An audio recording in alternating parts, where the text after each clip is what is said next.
Hello friends, வணக்கம். Welcome to cook with Saranya.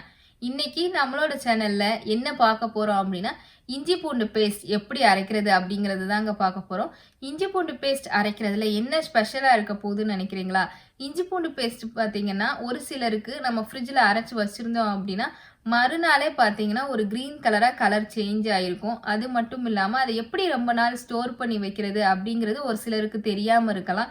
So நான் இந்த வீடியோவில் என்ன டிப்ஸ் உங்கள் கூட ஷேர் பண்ணிக்க போகிறேன் அப்படின்னு பார்த்தீங்கன்னா, இஞ்சி பூண்டு பேஸ்ட் வந்து கலர் வந்து மாறாமல் அதே நேரத்தில் 2லேருந்து 3 மாதத்துக்கு எப்படி ஸ்டோர் பண்ணி வைக்கலாம் அப்படிங்கிறதையும் பார்க்கலாம்.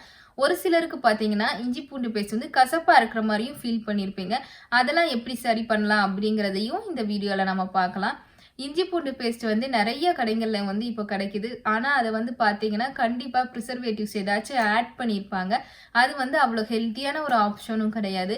அதே நேரத்தில் நம்ம வீட்டிலையே வந்து இஞ்சி பூண்டு பேஸ்ட் அரைச்சி வச்சோம் அப்படின்னா அது வந்து நம்மளுக்கும் ஹெல்த்தியாக இருக்கும். ஒரு 2லேருந்து 3 மாதம் வரைக்குமே நம்ம வந்து ஸ்டோர் பண்ணி வச்சுக்கலாம். அதனால இந்த வீடியோ வந்து எல்லாருக்கும் ரொம்ப யூஸ்ஃபுல்லாக இருக்கும் அப்படின்னு சொல்லி நினைக்கிறேன். இந்த வீடியோவை கண்டிப்பாக எல்லாரும் ஸ்கிப் பண்ணாமல் பாருங்கள். என்னோட சேனலை ஃபஸ்ட் டைமாக பார்க்குறவங்களா இருந்தால் மறக்காமல் சப்ஸ்கிரைப் பண்ணிக்கோங்க. இப்போ நம்ம வீடியோக்குள்ளே போகலாம். இதுக்கு நான் வந்து ஒரு 1.5 கப் அளவு வந்து பூண்டு எடுத்திருக்கேன். ஒரு 3/4 கப் அளவு வந்து இஞ்சி எடுத்திருக்கேன். இஞ்சியும் பூண்டும் வந்து பார்த்திங்கன்னா கரெக்டான மெஷர்மெண்ட்டில் இருக்கணும். ஒரு கப் அளவு பூண்டு எடுத்திங்கன்னா அதுக்கு 1/2 கப் அளவு இஞ்சி எடுக்கணும். அதுதான் வந்து கரெக்டான மெஷர்மெண்ட்டு. அதுக்கும் அதிகமாக நீங்கள் இஞ்சியை சேர்த்திங்கன்னா அந்த இஞ்சி பூண்டு விழுது வந்து பார்த்திங்கன்னா கொஞ்சம் கசப்பாக இருக்கும். இப்போது இந்த இஞ்சியையும் பூண்டையும் நம்ம குட்டி குட்டியாக கட் பண்ணிக்கலாம். நான் வந்து என்னோடய மினி சாப்பரை வந்து யூஸ் பண்ணி இப்போ வந்து கட் பண்ணிக்க போகிறேன்.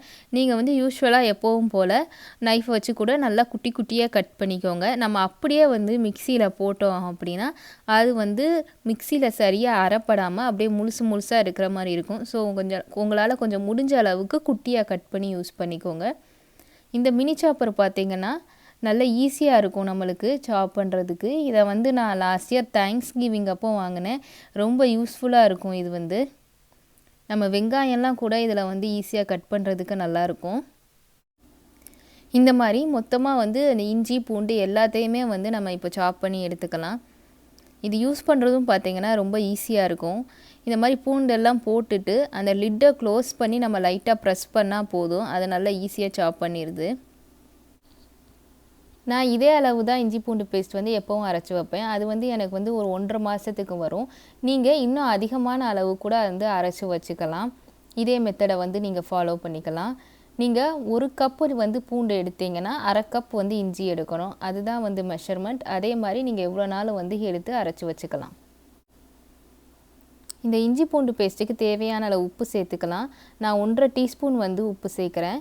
வெறும் வாணலியில் வந்து ட்ரை ரோஸ்ட் பண்ணிக்கலாம் உப்பை எதுக்கு வந்து நம்ம ட்ரை ரோஸ்ட் பண்ணுறோன்னு பார்த்தீங்கன்னா, உப்பில் வந்து கொஞ்சம் ஈரப்பதம் இருக்கும் பொதுவாக. அதை வந்து நம்ம இப்படி ட்ரை ரோஸ்ட் பண்ணிவிட்டு நல்லா ஆற வச்சுட்டு சேர்த்தோம் அப்படின்னா இஞ்சி பூண்டு பேஸ்ட் வந்து கெட்டு போகாமல் இருக்கும்.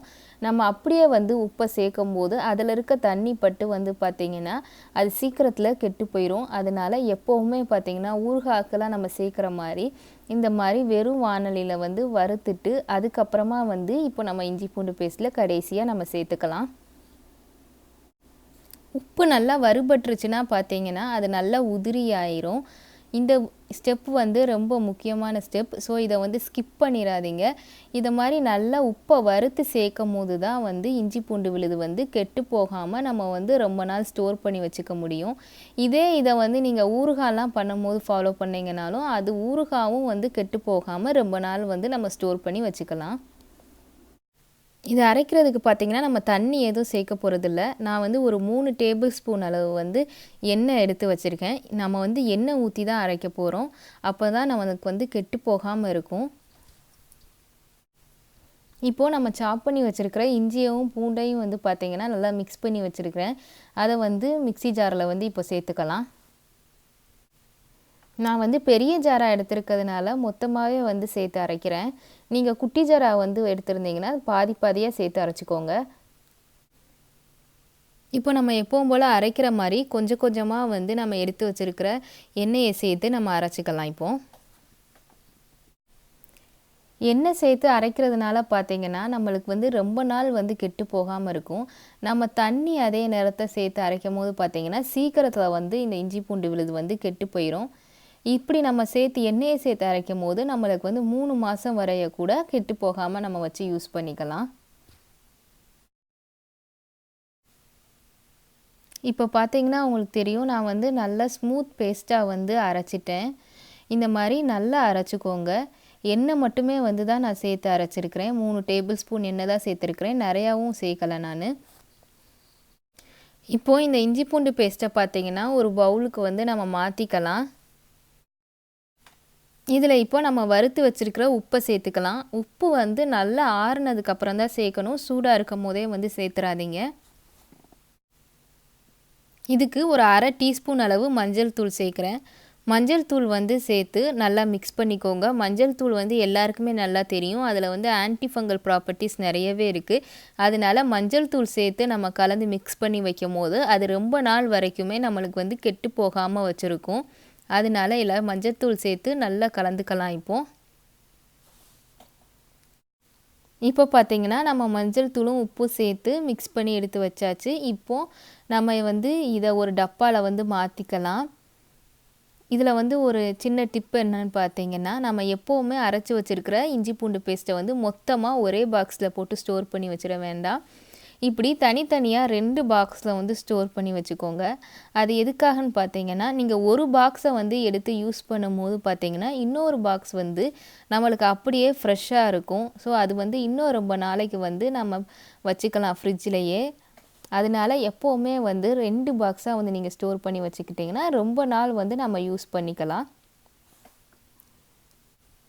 அதுவும் இல்லாமல் நீங்கள் ஃப்ரிட்ஜில் வைக்கும் போது பார்த்தீங்கன்னா எந்த இடத்துல வந்து உங்களுக்கு கூலிங் அதிகமாக வருதுன்னு நீங்கள் நினைக்கிறீங்களோ அந்த பிளேஸில் வந்து நீங்கள் ஸ்டோர் பண்ணி வச்சுக்கலாம். என்னோடய ஃப்ரிட்ஜில் பார்த்தீங்கன்னா அது வந்து ஃபஸ்ட் ரேக்கில் தான் வந்து எனக்கு வந்து ரொம்ப சில்னஸ் வந்து இருக்கிற மாதிரி தெரியும். அதனால் நான் எப்போவுமே வந்து அந்த ரேக்கில் தான் வந்து இஞ்சி பூண்டு பேஸ்ட்டை வந்து வச்சுருப்பேன். இந்த மாதிரி வந்து நீங்கள் ஸ்டோர் பண்ணி வைக்கும் போது தண்ணி எதுவுமே சேர்க்காம எண்ணெய் சேர்த்து நான் சொன்ன ஸ்டெப்ஸை ஃபாலோ பண்ணி நீங்கள் இந்த மாதிரி ஸ்டோர் பண்ணி வச்சிங்கன்னா கண்டிப்பாக வந்து உங்களுக்கு 3 மாதம் வரைக்குமே வந்து கெட்டு போகாமல் அப்படியே ஃப்ரெஷ்ஷாகவே இருக்கும். கலரும் வந்து எந்த விதத்துலேயும் வந்து உங்களுக்கு சேஞ்ச் ஆகாமையும் இருக்கும். கண்டிப்பாக வந்து நீங்கள் இந்த மெத்தடை வந்து ட்ரை பண்ணி பாருங்கள்.